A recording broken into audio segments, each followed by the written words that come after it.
Welcome back. Free lunch versus economic development. President Muhammadu Buhari says 5,000 naira stipend is for the vulnerable and not for the unemployed graduates. That was clarified in most of the, from the presidency, and it's in most of the media that the president has said it's not that the 5,000 naira will not be given out at all, but will only be given out to 1 million vulnerable Nigerians and not unemployed graduates, as most people have conceived it to be. So the choices the president has to make and where job seekers go from here is one of the many issues that will drive the conversation I'll be having now with a human capital development consultant, Mike Adeleye. Good morning to you, Mike, and thank you so much for joining me on the program. Good morning. It's, well, today is a mixed day because the rains have started here in Lagos, and there's traffic on the road, and a lot of people are boycotting the banks. So, which for you is which is tickling you right now? All of the above. In positive or negative? Well, I would say it's raining, which is a good thing. It brings down all the dust and makes the atmosphere a little bit cooler.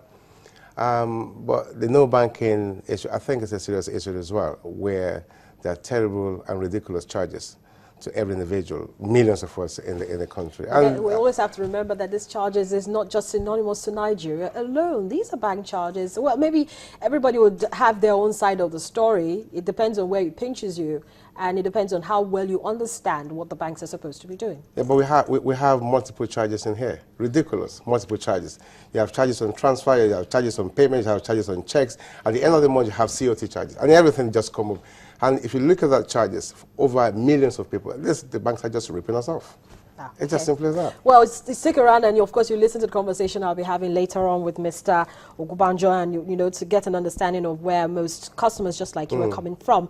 But then listening or reading the papers yesterday with regards this removal or not giving the stipends to undergraduates, what was the first thought? Because it now seems as if the president says, you know what, there's no free lunch anymore for undergraduates, and this is something you're very passionate about. So no free lunch, but I'm going to be prioritizing some very key sectors of the economy that will create jobs and employ able-bodied undergraduates. Thank you very much. Let me start with this. I mean, during this campaign that he actually promised free lunch, I mean the party promised a free lunch and 5,000 naira to all unemployed graduates. I think the perception is before, during the campaign period, they actually estimated the amount of money they think or they thought will be in the treasury by the time they got in there. But unfortunately, I mean, to be honest with you, we have to be very frank with all this. I mean, I know from all quarters we're going to have a lot of people blaming and say they're failing their promises. But the point is, I mean, you could actually anticipate and say, right, I'm going to do this and based on the figure that you think you have in there. But when they got in there, the treasury was empty. Now, they have to come back to tell us again that this is the situation, which we should understand. I mean, if we have the money in there and they're saying they can't do it, then it's a different thing. But we don't have the money in the first place. So the free lunch is gone, I mean, from what I've heard. Now, we're talking about the 5,000 stipend. Now, it was meant to be given to all the unemployed graduates, and we are having about 64% of unemployed youth in the country in the first place. So, for me, it's not feasible. Now, they now retracted and say for 1 million vulnerable Nigerians. Now, my question is this. I know they have good intention, but my question is this. How do you identify who and who qualifies for those, who are the vulnerable unemployed people? Now, if we backtrack, I mean, I've criticized the NBS severally on this platform. The National Bureau of Statistics will tell you this amount of people unemployed in the formal sector, in the informal sector, but the question is we don't have a database. We don't have where to have this figure and say this is exactly what we have. If you go to the National Bureau of Statistics website, you will get that figure. Well, the number of jobs created in the informal sector, formal sector as well, you have those data there. I can challenge that because obviously we don't have, go to any local rural area and tell me how do they quantify how many people are unemployed in there. We don't have the database. We don't have the structure, the infrastructure to actually go into the interiors of every part of the country to say how this and this are the number of people who are unemployed or are employed. So I'm not going to agree with those figures that are coming out. And in every part of the world, they have a database. They have a structure. They have all accessories available that they can tell you this is the number of people who are this, who are B, who are A, but not in the system. So now the vulnerable he's talking about, my question is, how do you identify who actually the vulnerable unemployed graduates? From where? Anybody could come out and tell you I'm vulnerable, but you can identify it in this society. Now, going further, let's even assume, for example, that they could identify, for some reason, the 1 million people. That is 5,000 times 1 million, that's 5 billion every single month. Times 60, times 12, that's 60 billion. Now, going further, do you just pay them 5,000 naira every month, stipend every month? What happens from there? Sit on it? Do what with it? So what should come first for you? Safety net, a social safety net for Nigerians, or economic growth? Namely, focusing on those key sectors of the economy that can create jobs and drive the economy. Absolutely. I mean, for me, I've always been advocating for this. I mean, it's growth first? Growth first. Before your social safety net? Yeah. Okay, let me give you a typical example. Now, the fastest growing, anybody could quote me wrong, one of the fastest growing sector in this economy is construction, property, everywhere. Now, I can tell you 80% of everything that happens, that evolves around that property construction, doesn't exist in Nigeria. The people, the tilers, the plumbers, the electricians, the structural engineers, and so on and so forth, they're non-Nigerians. They're from neighboring countries. So why don't we invest this money into our technical education? Gone are the days when we used to have our technical schools, happened to be one of the best in the world in those days, where people go in to do study tiling, plumbing, furniture, and so on and so forth. Well, if you don't give out this stipend. I keep saying it. It's not going to work. Give them that money for what? Even in the UK, where they give those money out, they're trying to do everything else. Now, if they give you that money in the UK, job seekers allowance, they give you a limited time. You're going to go and find work. You go to interviews every day. And if you miss your interview or you can't find work for a period of time, they take you off it. But as a human capital development consultant, you've met a lot of people who are not suited particularly for some jobs. So you come out and you're a graduate and you're looking for a job. And you go for an interview and you're told that you're not qualified for this particular job. Then what? Who do you blame? Also the government. Why is it always the government's fault? Okay, let me give an example. We used to have in those days, I remember that when I was little then, I mean, we used to have what we call school inspectors. School inspectors go around the country to every tertiary institution, from primary to tertiary institution, to go look into the curriculum, what you're studying, the quality of these courses, and so on and so forth. These days, we have half-baked graduates. The graduates come to you and they sit in front of you for an interview. They can't even speak good English. They can't write a good sentence, and you call yourself a graduate, so obviously you can't get a job.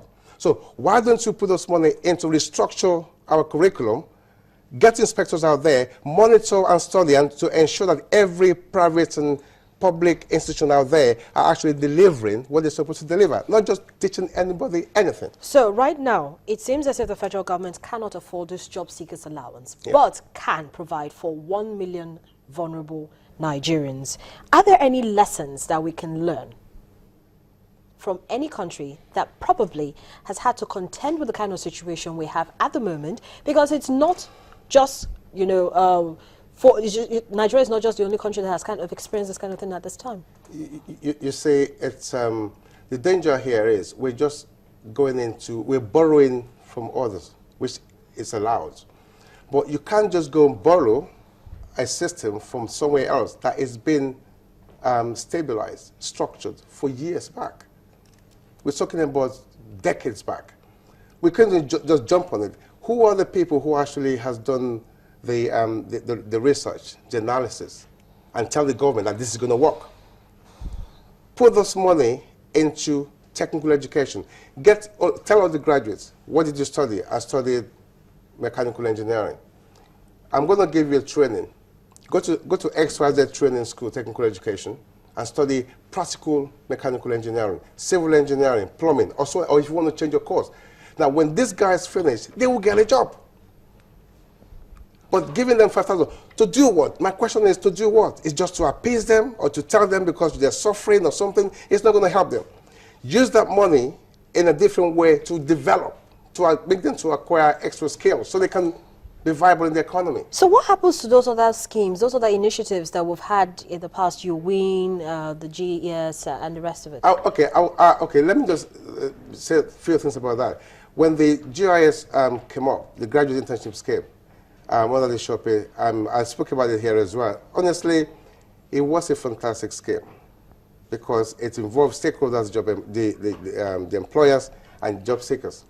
And the government pays the job seekers 30,000 stipend as well. Stipend every single month. But the good thing is, they go to an employer. An employer mentor them, manages them, grow them, give them skills for 1 year. At the end of the 1 year, if you are a very good employee, dedicated, hardworking, and so on and so forth, two things happen. Is either at the end of the one year period, the government and the employer says, I love what you do, you've become part of us, you've been productive, automatic employment, they employ you. Even if they don't employ you, it will be on your resume that you've worked with social company for 1 year. So nobody will tell you you don't have, you lack work experience. But the problem there is there are too many loopholes in that system, and I think there's massive corruption in there. And honestly, I could come inside and tell the government this is where the corruption is, because I saw it playing live. I'm one of the stakeholder, an employer that's on the scheme as an employer, and I saw it coming, and I could see the avenue where people could easily siphon money into their own pocket. So it failed. It would have been a perfect solution, but it failed. That would have not really necessitated I beg your pardon, that would have not allowed necessitated the government to pay this 5,000 job seekers allowance. Tongue twisting there. So where do job seekers go from here?